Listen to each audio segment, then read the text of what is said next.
Séance du 15 au 18 avril 2019, séance de printemps et pour moi, dernière plénière au Parlement européen. Donc de la nostalgie, mais en même temps du sentiment d'avoir quand même essayé de faire le maximum pour représenter au mieux les intérêts de manière synthétique des citoyens européens dans les travaux que j'ai pu mener avec les collègues et aussi grâce à l'équipe qui m'a accompagnée pendant toutes ces années. Donc une séance assez dense, une vingtaine de dossiers à l'ordre du jour, avec pour commencer cette plénière d'avril, une rencontre comme à l'accoutumée, avec un débat sur l'avenir de l'Europe, avec le Premier ministre de Lettonie, Monsieur Krišjānis Kariņš, excusez-moi, c'est assez difficile à prononcer. Donc c'est l'un des chefs de gouvernement des États baltes dans le nord de l'Union européenne. Un débat comme à l'accoutumée, avec en live, comme je dis, c'est-à-dire après un propos liminaire de ce chef du gouvernement letton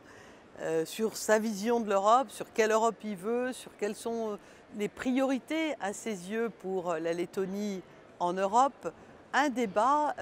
avec questions-réponses en direct avec nous, les députés. Il y aura aussi un débat sur le report du Brexit, puisque tous les citoyens européens constatent, pour certains avec amertume, pour d'autres avec inquiétude et enfin pour peut-être une troisième catégorie avec amusement, qu'on assiste à une sorte de danse de Saint-Guy du Royaume-Uni, en tous les cas des gouvernants du Royaume-Uni qui, après que le peuple britannique ait décidé de sortir de l'Union européenne il y a 3 ans déjà, n'arrive pas à se résoudre à donc adopter une position pour accompagner la sortie du Royaume-Uni. Donc un débat très important pendant cette séance, pendant cette plénière. Ensuite, il y aura à cet ordre du jour aussi plusieurs dossiers qui touchent la commission parlementaire dans laquelle je siège et où je suis coordinatrice encore pour quelques semaines, mais là c'est vraiment la fin des dossiers en cours. Donc la commission des libertés, des affaires intérieures et de la justice. Et pour ma part, il y a 3 gros dossiers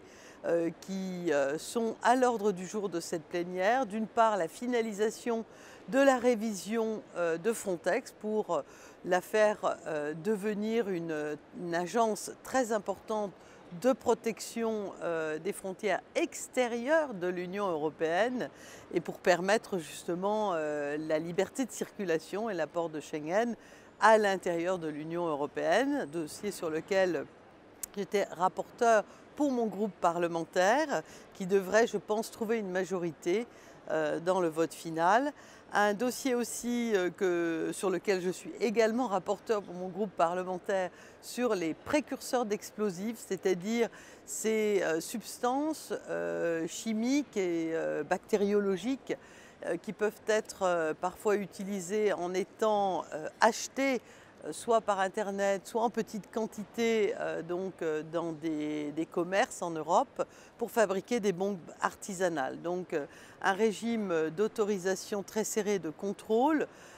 apparaît dans ce texte qui devrait également lui trouver une majorité pour lequel j'étais rapporteur pour mon groupe parlementaire. Ça paraît très technique, mais c'est au fond une pierre de plus apportée concrètement aux effets directs du rapport sur la lutte contre le terrorisme qui a été produit par la commission que j'ai l'honneur de présider pendant cette mandature. Et puis il y a aussi un troisième texte qui est l'objet de plus de discussions mais qui va être soumis également à la plénière pour fixer un accord et qui ne sera pas définitivement adopté comme un texte normatif puisqu'il fixera le cadre de la part du Parlement européen, mais il sera ensuite envoyé en trilogue lors de la prochaine mandature avec le nouveau Parlement européen. C'est celui qui touche à la suppression des contenus terroristes en ligne dans le délai d'1 heure. C'est un texte très important qui est aussi Même s'il est adopté, je le redis, dans la procédure, il ne sera qu'à mi-chemin de son parcours, puisqu'il devra être retravaillé en trilogue avec les États membres. Mais c'est un texte très important dans la lutte contre le terrorisme, puisque, comme on le sait, la prévention de la radicalisation doit être également opérée sur Internet. Et lorsque les discours radicalisés se propagent, ils se propagent de manière virale sur Internet et donc en très très peu de temps, il peut y avoir des millions en fait de reproductions ou de transferts de ce type de contenu terroriste. C'est un dossier également très important. On a aussi à notre ordre du jour un texte sur la sécurité routière, c'est-à-dire la manière de continuer de prolonger les lignes sur l'adaptation intelligente de la vitesse et les systèmes de freinage d'urgence pour équiper tous les nouveaux véhicules à partir des années 20, c'est-à-dire des années 2020, et notamment l'échéance est 2022. Un texte très important par ailleurs, c'est un peu un inventaire à la Prévert, mais c'est l'ordre du jour décidé par le bureau du Parlement européen, un texte sur les lanceurs d'alerte, sur la protection des lanceurs d'alerte, qui est un texte qui permet de trouver un équilibre pour que les lanceurs d'alerte soient protégés lorsqu'ils dénoncent des faits qui apparaissent délictueux ou en tous les cas qui se situent dans des zones grises, et en même temps que les entreprises soient également protégées contre les personnes qui souhaiteraient utiliser ça pour passer éventuellement entre les mailles du filet. Un texte donc difficile à établir, mais qui l'est et qui passera au vote des députés pendant cette plénière. On parlera également des droits minimaux pour les travailleurs et donc des droits par exemple des gens qui travaillent sur des plateformes comme Uber ou comme Deliveroo qui doivent être protégés pour renforcer leurs droits de travailleurs. Il y a un texte qui sera soumis également au vote de la plénière sur l'équilibre et l'instauration d'un système clair en matière de visa pour les courts séjours dans l'Union européenne. C'est un texte qui a connu de multiples rebondissements, mais qui devrait vraiment définitivement être adopté pendant cette plénière. Dans le cadre des dossiers que j'appellerais malheureusement classiques, il y aura un débat en plénière sur l'état de droit en Roumanie, étant donné qu'il y a une situation qui apparaît peut-être susceptible de n'être pas. Vous voyez que je prends beaucoup de pincettes puisque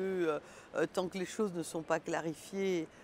il faut avoir le souci de l'objectivité, peut-être pas totalement en phase avec le socle des valeurs européennes.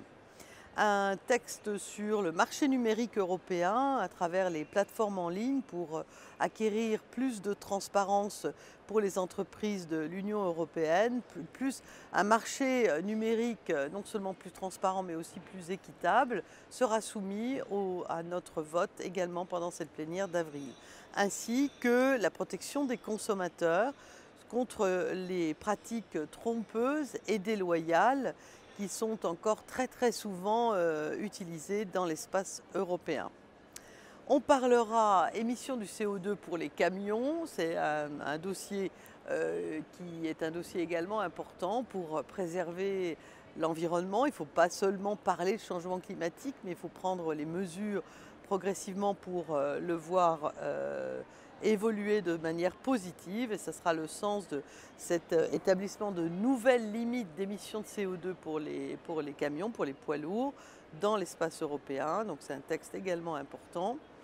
On travaillera et j'espère on adoptera de nouvelles règles pour garantir la procédure européenne en matière de risque